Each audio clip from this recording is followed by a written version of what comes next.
It is my pleasure to introduce David Thompson. Thank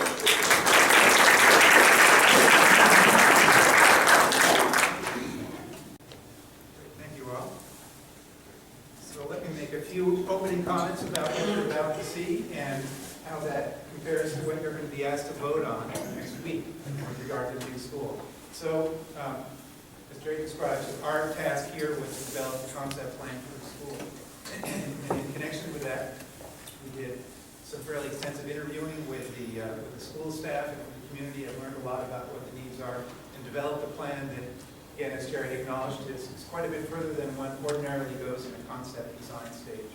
We felt that was all useful for a variety of reasons, most importantly because it allowed for the greatest opportunity of having a very accurate cost estimate. We've taken it so far as to even draw things like furniture, rarely done at this stage, but again, there's a real advantage to doing so. The disadvantage is that you all will look at this design tonight and think that your vote has to do with saying yes or no to this design or any particular aspect of this design, and that's simply not the case. We were contracted only to do the concept with the master plan and concept design phases. It wraps up essentially with the referendum. Should the vote be positive for the referendum, then that will launch the process of initiating the whole design exercise. And it really begins with interviewing architects such as our firm and others, and to make the final selections about how to move forward. Should our firm be selected, then this becomes a point of departure for a design process that will last a year and possibly even a little bit longer, overlapping, of course, with some of the design efforts. If another firm is selected, then they would take the conclusions of this, so this is substantial conclusions, not necessarily any aspect of the design, and pursue whatever direction that firm and your building committee in your town agrees is appropriate.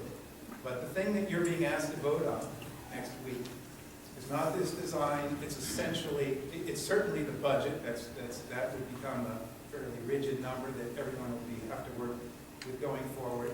And it's essentially the square footage that we've included seems to be the right number for Morgan. It's less square footage than exists in this building today, which you'll see is substantially larger than the state would ordinarily anticipate for a school of this enrollment. And so we have to make a judgment about what's the best square footage. So it's less than this building. It's more than what the state would ordinarily provide reimbursement for. And it's at a point that we think is right, given the town's interest in certain key facilities that are important to you. But again, your vote is not on this design. It's on dollars and to some degree square footage. I want you to take note of the footprint here. So basically, we're working with a rectangle, just a very simple rectangle, and taking to heart this notion that we want the most efficient envelope as possible. A square is perfect. Rectangle is getting close to that.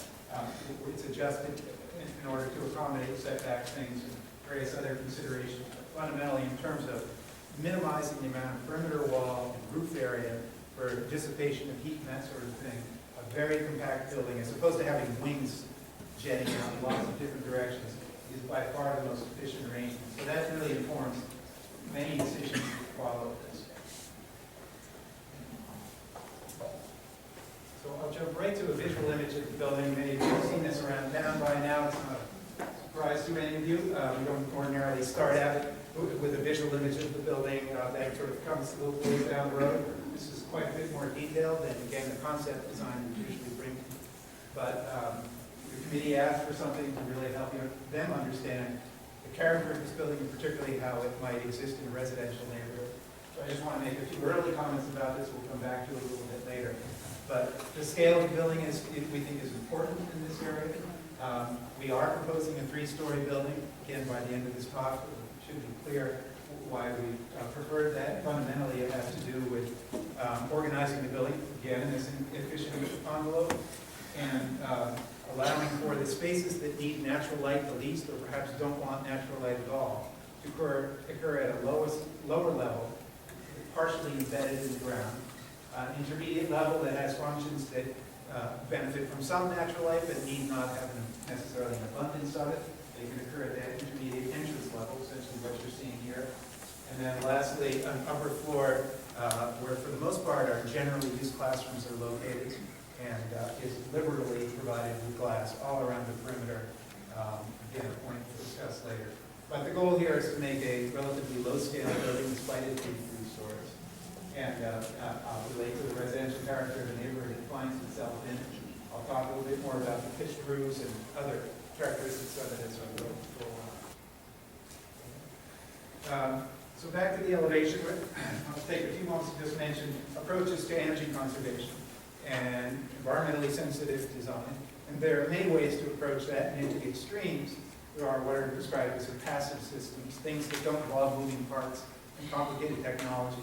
They just have to do with logical planning, things like insulation, controlling the impact of the sun, both positive and negative, handling things with roof overhangs, and again, proper construction in terms of insulation, dealing with all the things that don't cost any more money or very little additional money, but are absolutely critical to making the building function. And those are the no-brainers that we would really put, I think, any design effort for a community like this really should be focused on. The secondary and tertiary facilities that are more sophisticated, solar arrays and geothermal systems and thermal storage systems like ice storage and all, those are things that can be explored. They need to be just driven by sort of hard-nosed dollars and cents. What makes sense? What doesn't make sense? They often, the affordability of them, the wisdom of them, is often linked to whatever the government or federal support there might be, or even state support for reimbursement on those systems. So we like to keep all those options open, but you look at those that sort of on game day and decide how do the numbers work for you. Should it turn out that, say, the Connecticut Clean Energy Fund is providing 50% reimbursement on solar array panels, as they were for some time, that may be something that makes sense here. And if so, we've calculated the roof angle of that you see here to facilitate the provision of such things in the most optimal fashion. Aerial view here, maybe not the most flattering, but intended to sort of illustrate how that works. So these are all south-facing pitched roof areas that provide a place for us to install those solar panels at the optimal angle, should it make sense that that's the right technology for you at that time. Take this opportunity to mention as well, the pitched roofs, something very strong sentiment from your building committee on, and others in the community, for aesthetic reasons, of course. Makes a huge amount of sense relative to its longevity relative to traditional membrane flat roof construction. I'll mention that in a little more detail in a moment. And has other benefits, like even providing places to conceal mechanical equipment that becomes relatively easily accessible, but isn't seen from the residential neighborhood that surrounds it. What it means. Before we do, again, continuing that comparison of existing to new on the top graph is existing modern graph is proposed. So roof area, the total roof area of existing school, again, is that footprint, 34,000 square feet compared to 53,000 and change of the proposed building. So Jerry mentioned the $4 million for the roof replacement that you face with this building. Well, you've got something like a 46% reduction in roof area between those two. So going forward, you have dramatically less roof to contend with in this intervals when it's time to address roofing issues. And to that point, virtually all of this existing building is what we would call flat roof. It's not really flat, much of it is pitched, but it all has this membrane roof, which typically has a 20-year life. And it's what's so expensive to maintain and repair and replace. By comparison, after we take out our pitched roofs, we're down to 15,000 square feet, an 89% reduction in the flat roof area. Those pitched roof areas we're proposing right now, again, can be discussed as a lot of things. We're showing it as a metal standing seam roof. We're talking about roofs that have 40 or 50-year lives as compared to the 20. So I want to address a question about future expansion and then just end on one kind of a detail here. So take a look at this. This is a little dormer, and this particular illustration is bringing natural light into a special space associated with the learning commons and kind of marking the principal entrance to the building. That shed dormer configuration with the windows can keep that ventilating to that in the head wall. Go to the next slide in a second. In the corner here, you see faint image of a bell, and I want to touch on that and the role that that plays in at least our thought process for this. Thank you.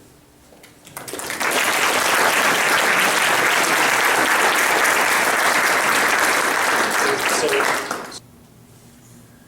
now I would like to introduce Richard Munday from Newman Architects. Richard is a principal in the firm and has been very responsive to our needs. He is joined tonight by Brooks Fisher to explain the work done to date and to show the design we are working on. Thank you.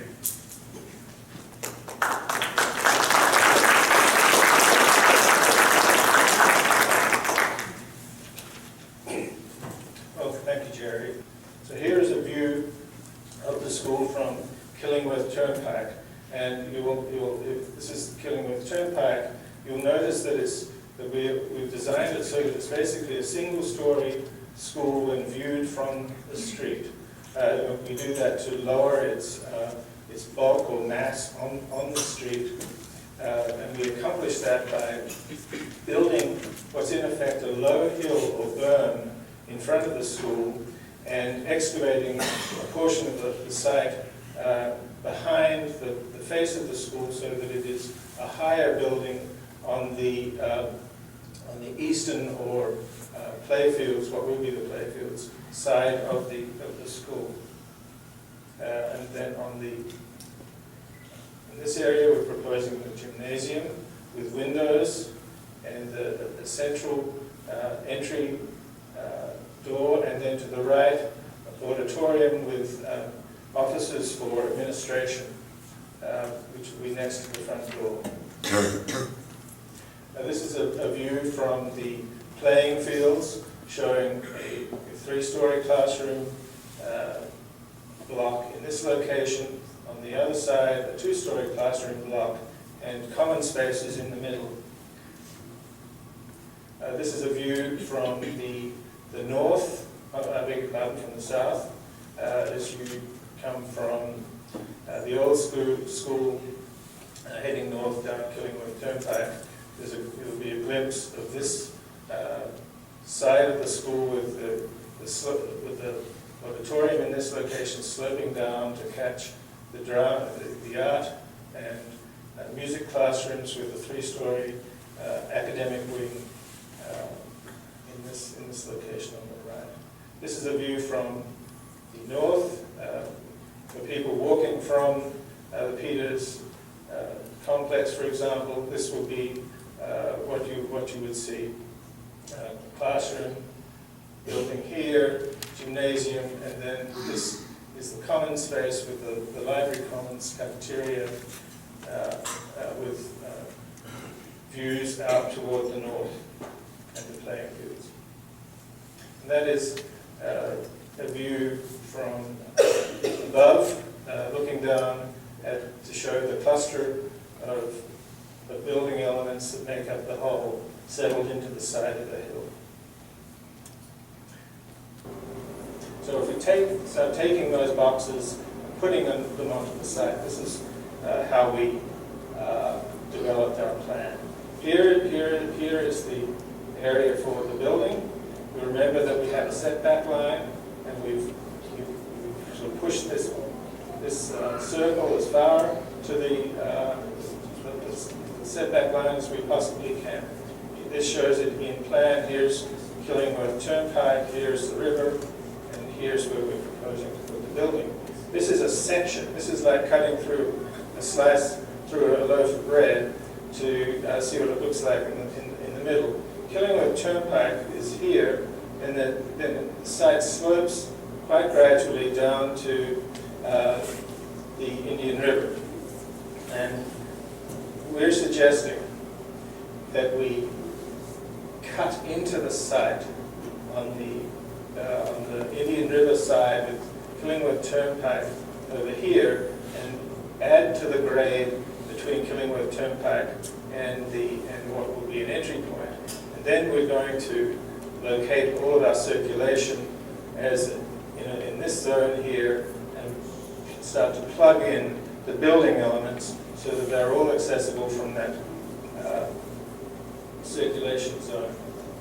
So here we've taken the classrooms of the 9-10 Academy, 11-12, and the elective programs in this location, and we have attached them to a part of the building that would have the learning commons, let's say on one level, a cafeteria on another, with access from the circulation zone.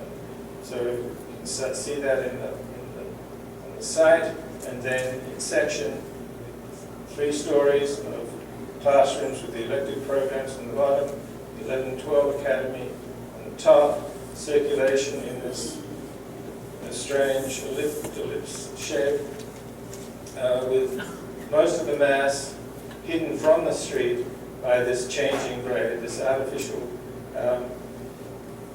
ground plane that we have created behind the berm on Killingworth Turnpike. Now, the next move is to shift the 9-10 Academy down out of the wetlands setback zone, and it brings it into contact with circulation space. So we're starting to add to the footprint. Now we're adding the auditorium and the gymnasium, also accessed off the circulation space, entry off Killingworth Turnpike, another entry lower, on the lower side of the site. We need natural light to all the classrooms from this side, from this side. So we can't place the gym or the auditorium right up against these spaces, so that creates these gaps. Now, next step, we tilt them. By tilting them, create more space on the Killingworth Turnpike side of the site and create greater efficiency in the building footprint. We start to add a couple of elements to close the loops in the building. So here's a connection of what would be music classrooms to create a connection between the auditorium and the elective programs on the lowest level of this wing. We're proposing to locate the administration wing next to the entry. Administrators like to be near the front door. Parents like them to be near the front door. That is a good location. So you can see how this is building up. Section, low up on the street, high on the playing field side. We're encompassing the street. And if we start adding in some circulation information, you can see down here we're suggesting that the parents will drop off in the morning on the Killingworth Turnpike side of the school with an entry terrace in front of the front door. On the river side or the east side, on the lower level, there will be a bus drop-off with an entry terrace, our general terrace for eating, for rallies, as a place of gathering. In this location of the cafeteria. You can see also some red dashes in this location and this location. What this design will enable us to do is close off all the academic areas in this location and in this location after school hours or at any time, so that the auditorium, the gym, the cafeteria, the learning commons can be accessible to the public without requiring the public to pass through the academic classroom parts of the building on the parking on both sides. So here's the main floor. Oops. This is the Killingworth Turnpike side of the building with our entry terrace. Front door will be here. So when you walk in the front door, the reception for administration will be on the right, gymnasium on the left. View through to the field. So that the idea here is that this wonderful campus that you will have for the school will become a part of the interior life of the school as well. It's such a wonderful experience. I have to say I'm an Australian, and until I came to this country, I realized I've never seen the color green as it's supposed to be.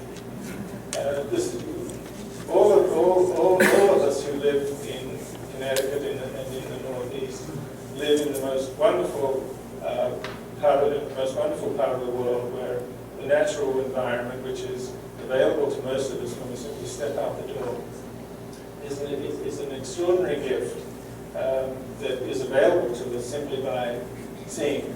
So it seems to us that if place means anything, and we believe it does, then to bring the place that is Clinton, that is an extraordinary natural environment, into the interior spaces of the school is a wonderful addition to the educational experience that kids will have while they're in the school.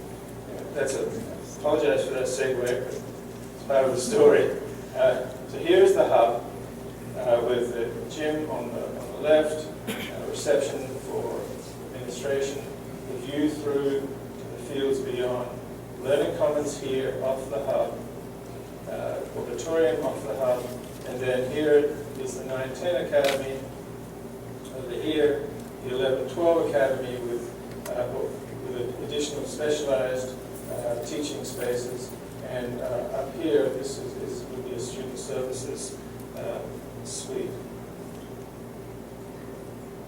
And on the lower floor, which you would reach from Killingworth Turnpike coming down these stairs into this hub, which you would enter on the lower level from the terrace, coming into this point, also has the auditorium over here, gymnasium on the right, behind the 9-10 Academy, cafeteria to the left, and beyond that, the elective programs, courtyard, and connection through to the stage.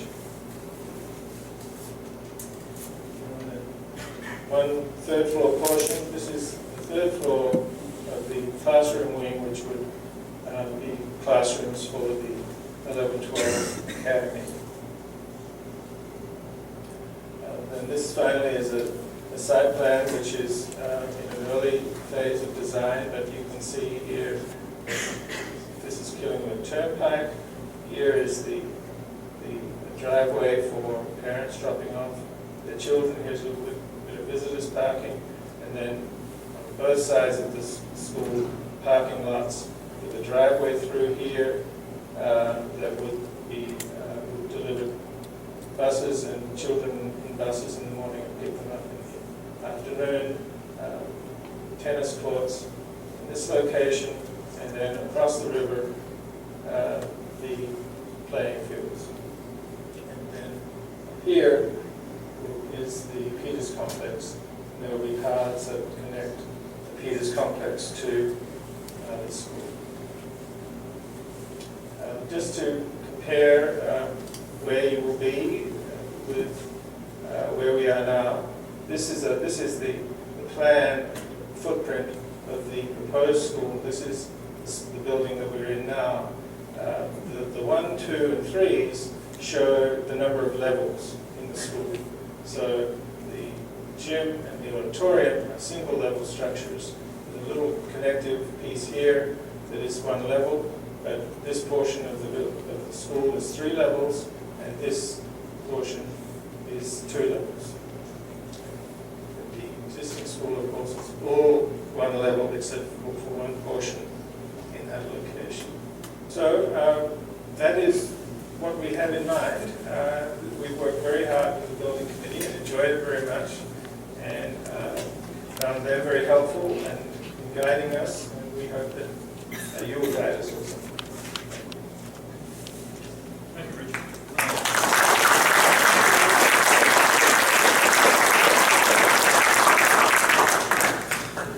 Can't leave you. No. I'm going to start off. Tom and Jane Welch sent me a letter earlier in the week. They weren't here for this presentation. They're traveling. But I wanted to pose these 3 questions to Richard to start the question and answers off. So I'll read them out loud and we'll get to it. Okay. Use the mic, please. Can't hear it? Okay. The consultants told us prior to the referendum that a multi-story building with a pitched roof similar to the Pearson School building design was the most energy efficient and lowest maintenance building design. They specifically said that a school building with multiple flat roofs was a high maintenance design that should be avoided. And her question is, or their question is, what does the new proposed school design not look like the Pearson School? Another question that they had, one of the major justifications of the new school was the energy savings that would be achieved over the existing Morgan School. The question, what guarantees do you have that the current proposed school design is the most efficient building design? And then the last question, if in the future more classroom space is needed, how will this be achieved with the current proposal? Can I go backwards with the question?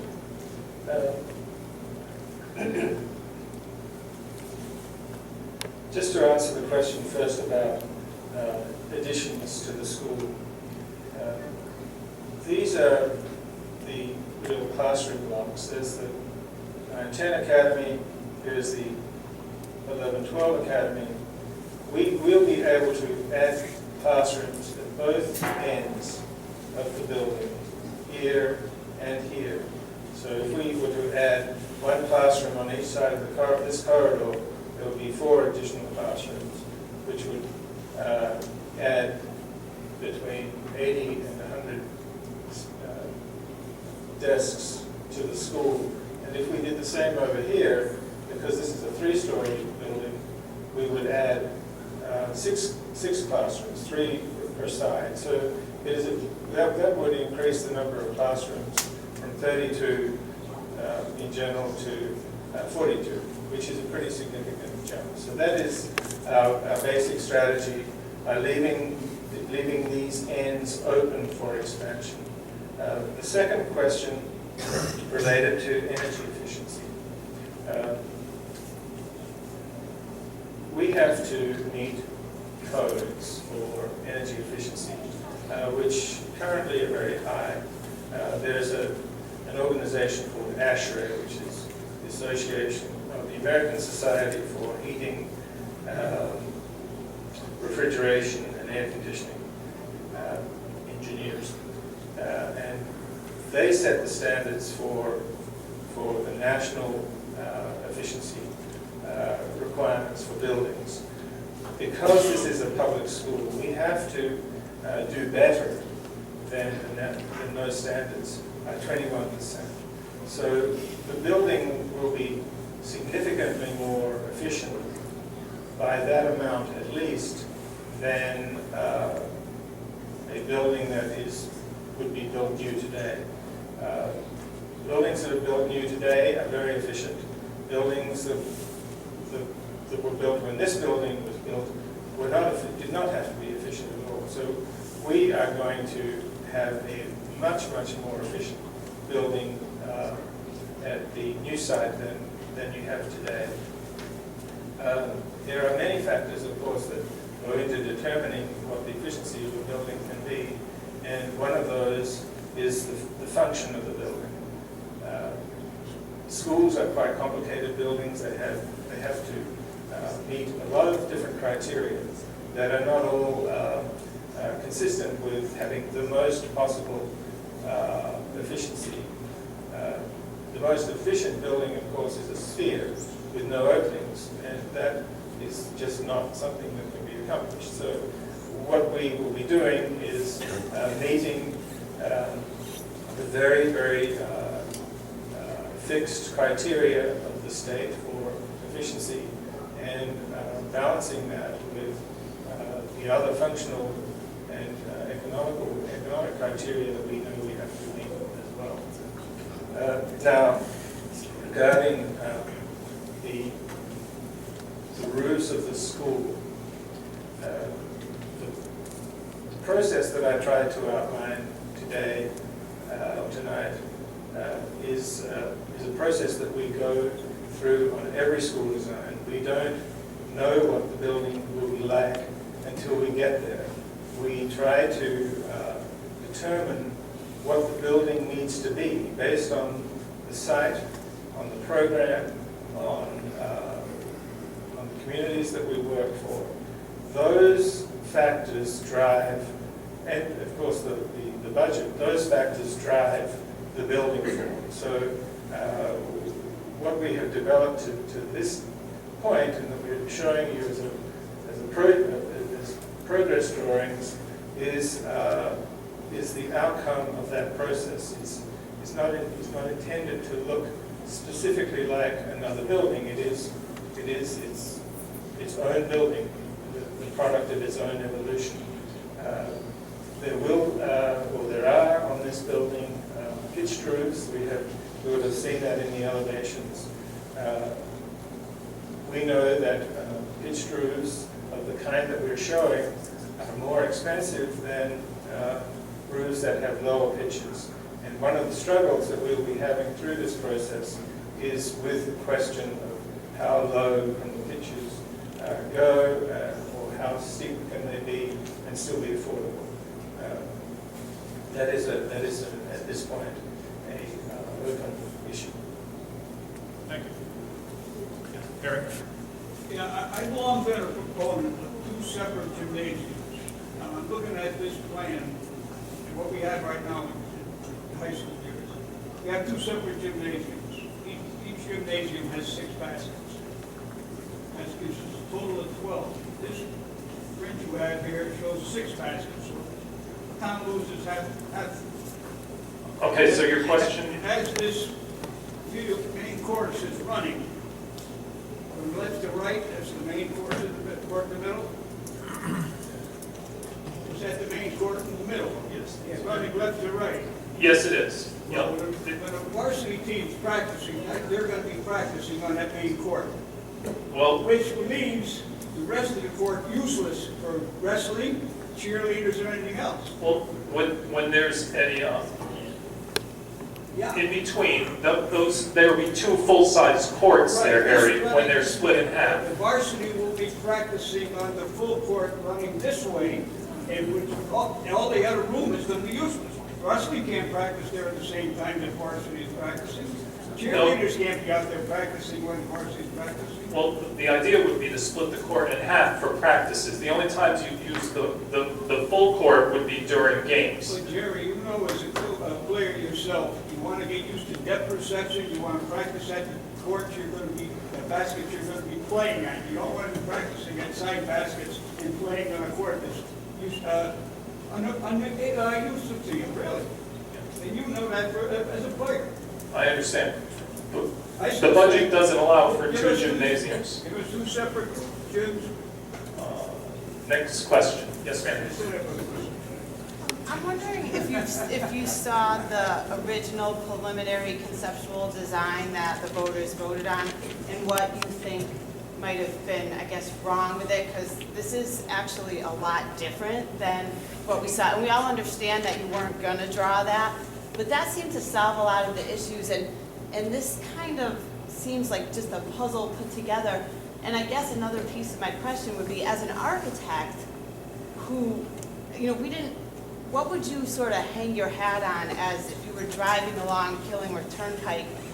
What about the front of that, to you as an architect, somebody who drew it and would be proud of it, what gives it character? What part of that front do you think gives it character that would give our town character? Well, to the first question, we very much admired the referendum design when we saw it.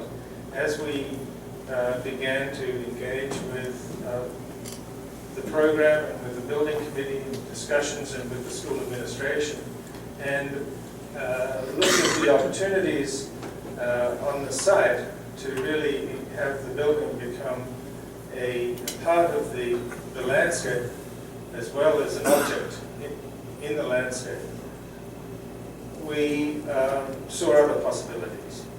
And what you see tonight reflects those other possibilities for the interior design or the layout of the building from a functional standpoint, and also in in terms of its engagement with its setting. So we think it's a design that could not have begun really had the referendum design existed, but we built on it. And the irony is that we built something that didn't look like the original plan, but actually many of the attributes in the referendum design also operate in this design concept. In terms of the way that the building will be experienced from the street, I have two comments. One is that what you're seeing is a progress drawing, and we are evolving the design. It's not the finished design. That's one part. But the other is that we think that the school should not be emblazoned on the landscape, but it should have a soft relationship with it. In other words, so it's not symmetrical. While it has a center door, it's not symmetrical. There's the building to the left of the entry point is not the same as the building piece on the right of the. They're different. It's a more informal concept. I don't want to say it looks like a rural building, but it is intended to reflect the interior life of the school. So it's a gymnasium, but it has windows. The auditorium will have windows. So we want people to be able to look in, and for people to be able to look out, and for people to be able to read the different parts of the building. So those are the driving ideas, and as we evolve the design, which we certainly will, I hope that we will be able to come back here for a future session, and for you to feel like we have accomplished not only what we set out to, but accomplished it in such a way that you like it as well. Given that you're saying that the design is in progress and will evolve, what's the likelihood that significant sections will change, and particularly that, for instance, the auditorium might get smaller, or that there will be other changes that would be a disappointment to different constituents? Well, we believe at the moment that we're on budget, and we hope to stay on budget. And if we stay on budget, then the auditorium will remain a 700-seat auditorium, and all the program elements that are in the current plan will continue to be there. But we're not at the end of the road yet, but we're very hopeful. One concern with the design that I have, it seems spread out, and I worry about circulation, air circulation, heat circulation, how efficient is it to keep that where it's more spread out and less static? The building is a big building, and most of it is on 2 floors, and there's some on 3 floors, there's a small portion on 3 floors. The gym and the auditorium really have to be considered as single-story buildings because it just costs a lot of money to build over the top. So that creates another sense of the building being somewhat spread out. The other is that we have to get natural light to all the classrooms. So that we have to have a certain perimeter of building in order to achieve that objective. We have had the building measured against other school buildings, and it basically sits within the body of what is normal for a school. A school could be more compact, but then very often there's less access to natural light, which is a very important factor. As relates to air movement, the building is required to be mechanically ventilated for health. We cannot rely on building configuration alone to move the air around. The building will be broken up into parts, and each part will be served with mechanical equipment that will ensure that the levels of fresh air are maintained at an appropriate level. That would be the case whatever the configuration. What about solar panels? Solar panels, we've talked about solar panels. They are a very expensive source of energy, and they become feasible when other entities are out there picking up the tab, essentially. And at this point, we're not aware of that other entity. Yes, sir. Yeah, hi. Question for the architect. Before you were involved in this project, if my memory serves me correctly, there was a lot of discussion about building the school up and reducing the footprint. And it seems like we've kind of ended up with the reverse of that. And what particularly caught my attention was when somebody asked you about expansion, you said you would go out rather than up. And I guess my question is, why aren't we going up to not expand the footprint any further, if that's an advantage?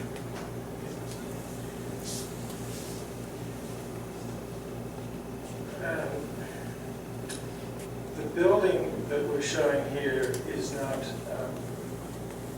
perhaps quite as compact as the earlier design, but it is more efficient, we think. And it is a design that we think gives us more options in terms of managing the cost of the project. I'm not saying that it's going to be less expensive, but it gives us more options as we move forward in our view.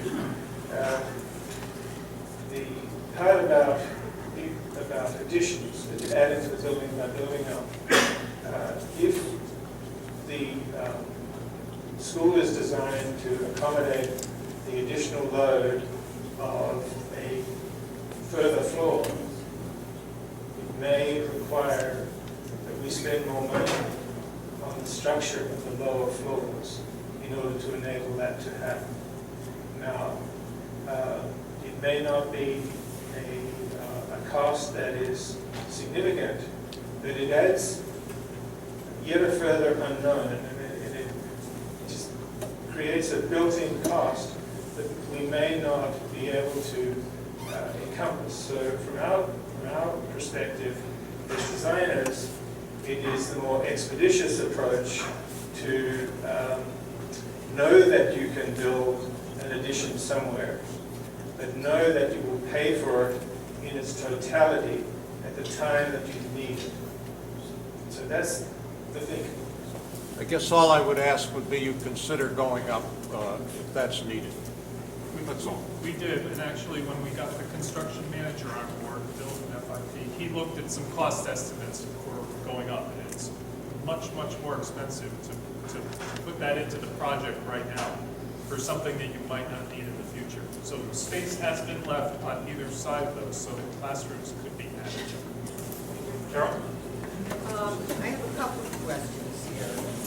So we're going from 24 roofs to 10 roofs there, correct? 10 roofs, yes. Is my understanding that some of those roofs are flat, Low pitched. low pitched? Is that flat? I mean, are there two sides to it? Is it going to reflect, I mean, is the snow going to melt off of those, or are we going to wind up in the same situation 10 years from now? Because that was a big selling point on that original thing. And I would like to go back to the original question of whether to build a new school or not. We were presented a plan for 50. Well, let me answer the question about the roofs first. Wait a minute, because I'm going to go back right to the beginning. We were told that the state would help us with a 112,000 square foot school, and it would be $50 million total cost. The town approved a referendum of a 135,000 square foot school because two non-negotiable items were 2 gyms and a full-size auditorium, and the town approved the additional funds to pay for that. Right, our budget is But now we're not 65. getting that. Now No. we're not getting the 2 gyms. Well, we are. These gyms are the same, the gym itself is the same size gym that we proposed in the conceptual design The that David 2 Thompson. gyms were a total of 16,000 square feet. And there was an additional 7,000 square feet for lockers, et cetera. Do you have a figure for that gym? No, I don't, Carol, but it's Because our I mean, understanding. apples to apples is what I'm trying to. I know, and I understand what you're asking. I don't have the exact figures, but I know that in this design, we have the same size gym, to my knowledge, that we had in David Thompson's design. So it's not 2 complete full gyms like we had here. We are not going to have that in the 135,000 It's one gym. square feet. It's one gym Right. that can be broken into 2 full-size gyms. And that's what we talked about with the conceptual design. Well, when we talk about approving a much larger, much more expensive school, the item that a lot of people had in mind that they were voting for were 2 complete intact gyms. All right, so moving on. To me, the first plan that we saw that was essentially, the figure 8 basically was what it was, the original plan, looked extremely efficient, small footprint, it had character. I mean, he referred to it as the tobacco barn. It had character. It brought something to the table. It enhanced the aspect of Clinton. I'm sorry, I'm not seeing it in this. To me, this is like the little brother of this school. It's angles, it's corridors, it's partitions, and it looks, frankly, like a maintenance nightmare. And you're getting all these roofs back. You've got many feet of exterior areas that need to be maintained, very similar to what we have here. How is that going to, I mean, I'm just not seeing how that plan is, and believe me, I have nothing but the highest regard for all the work that this committee came No, I in, put in. understand. And I know this is arriving at a conclusion that everybody agreed was the best way to go, but it's just not at all what we were presented with a year ago. Correct. It's very different. And there are some reasons that we went over and we discussed with both construction managers and architects as to why that design that we looked at earlier would have some issues. So we are with this design now. Well, tell me what this is going to, what character is that structure that we saw going to bring to the town? I mean, this is similar to what Valerie was saying, that, you know, that first building with the tobacco barn aspect and the sloped roofs and the green and the brick and the smoke glass, it captured your attention. But I'm just not feeling that with this building. Okay, I understand your concern. And There's work that has to be done, Carol. Okay, and I think you'll notice some changes in the future. Okay. All right?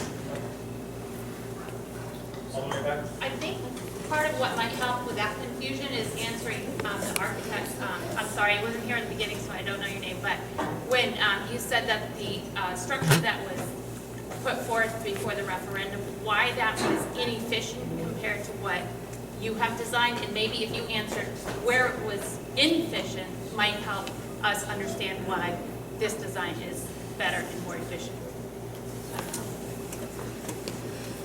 Well, it was slightly less efficient, and one of the reasons that it was is that it had large areas with single-loaded corridors, and those are inherently less efficient than the scheme where the corridors are pulled together in a way that one length of corridor serves 2 classrooms instead of one. One of the effects in terms of efficiency is not just the footprint, but it is the length of time that it takes to get from one place to another. And where there are single-loaded corridors, that travel distance can be longer. And the efficiency also relates to how the building is organized. Where we can organize into very clear academies and their organized into compact clumps of classrooms, the overall passing time in between classes, for example, can be much quicker than where classrooms are more dispersed in the building. Will you show the front of for those of us who came in late?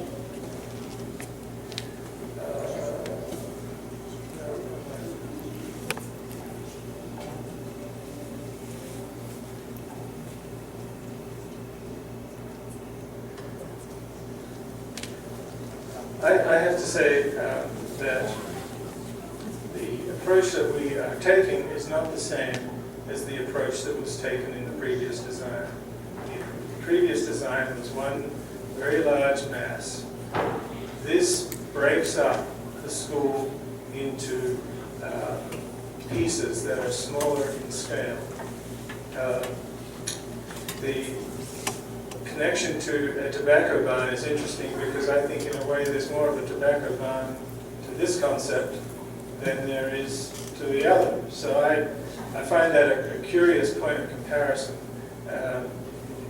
We are at a stage in the design where the kind of comments that we are receiving are very important to us in terms of understanding how to move the design forward. So it's very, very interesting to me to hear what you had to say, and I appreciate it. I think you can appreciate though, when you use words like broken up, I don't know if you know the pain we've been through, but we feel as if that's the school we're in now. It's a very broken up school. And so that's kind of why I think people are having this reaction. But I do have a question though, and maybe it's for the administration in these academies. How would science labs work in an academy? Because that's something that is a very building intensive room that it seems like you would get economies of scale putting all the science labs. Are you going to have a science lab here and then a science lab there? Or are they somewhere, where were they?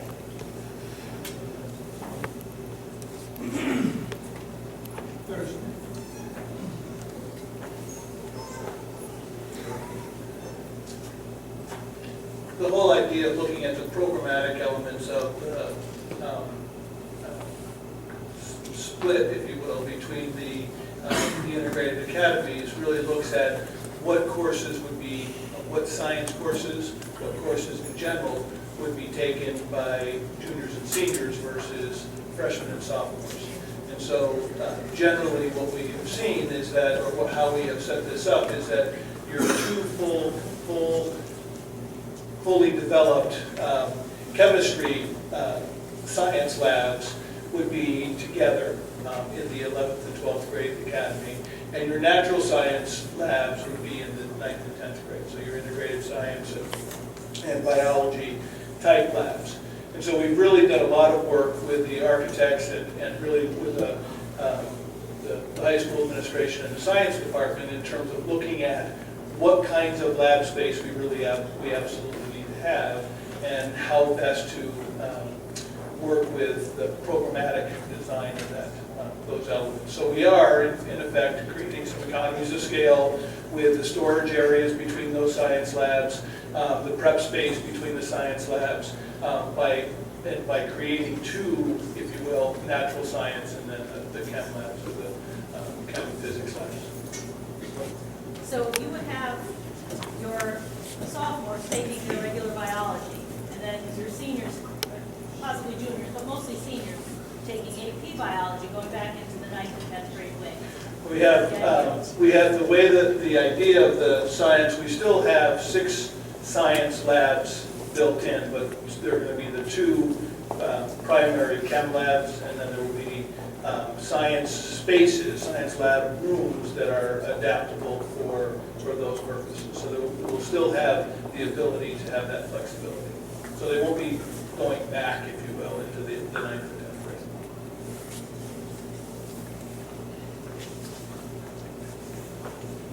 grade. I just have to apologize. I just want to make mention, I forgot to mention 2 other building committee members that are very important, and I didn't mention them earlier, but Peggy Sullivan joined the committee, and she's an architect in up in Chester, and she's done a wonderful job helping us out. And of course, John Giannotti has been tremendous.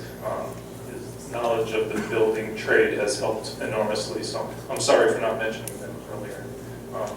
Okay, and then my second question, and somebody started to ask about it, and was kind of just glazed across. Again, looking at this particular plan, in the career and technical education areas, it appears that there's been a significant downsizing since the original plan.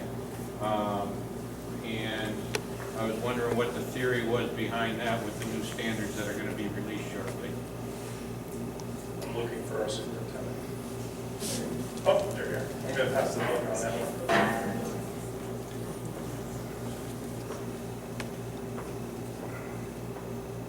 Generally speaking, the overall space, and I don't have the numbers off the top of my head, is not reduced from a programmatic standpoint. We're still, will be offering. The one thing that we're really working with is the shift from a fully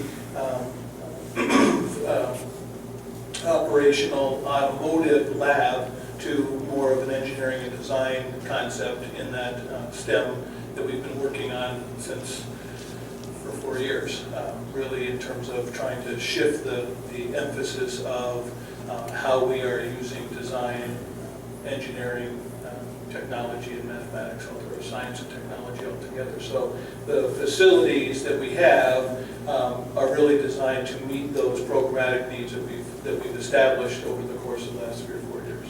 So it's not, there may be, some reduction in total square footage, but not significant compared to what had been originally in the conceptual designs. Why would we do that in light of the fact of the new standards that are going to be released? Why would we downsize when they're looking to do just the opposite? We're not looking to downsize, we're looking to use the space in more efficient and STEM-focused ways. And the whole idea is to incorporate and to truly create an integrated STEM program as opposed to independent,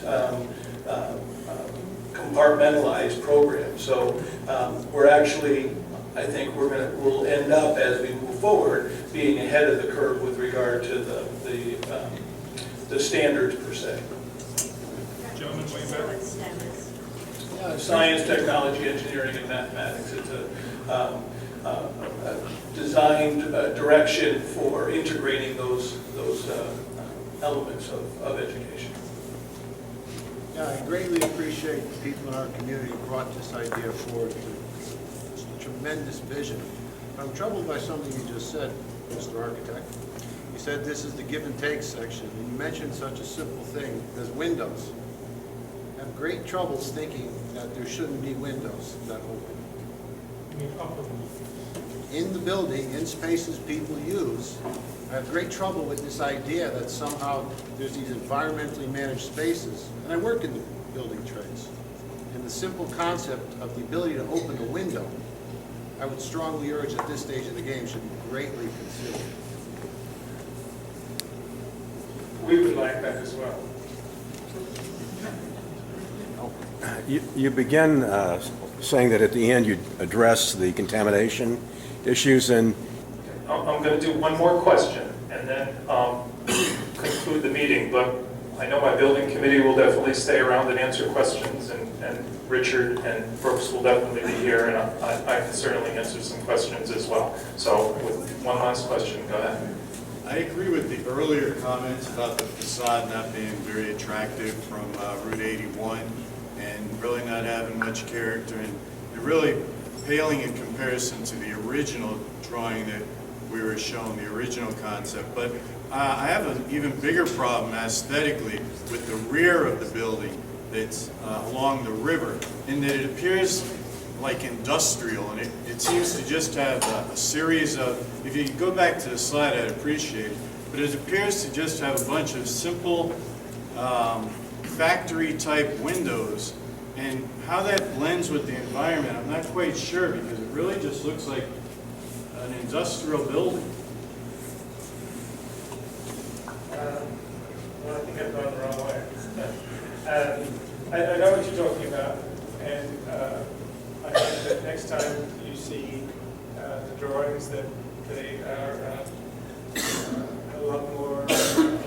signs of what you want.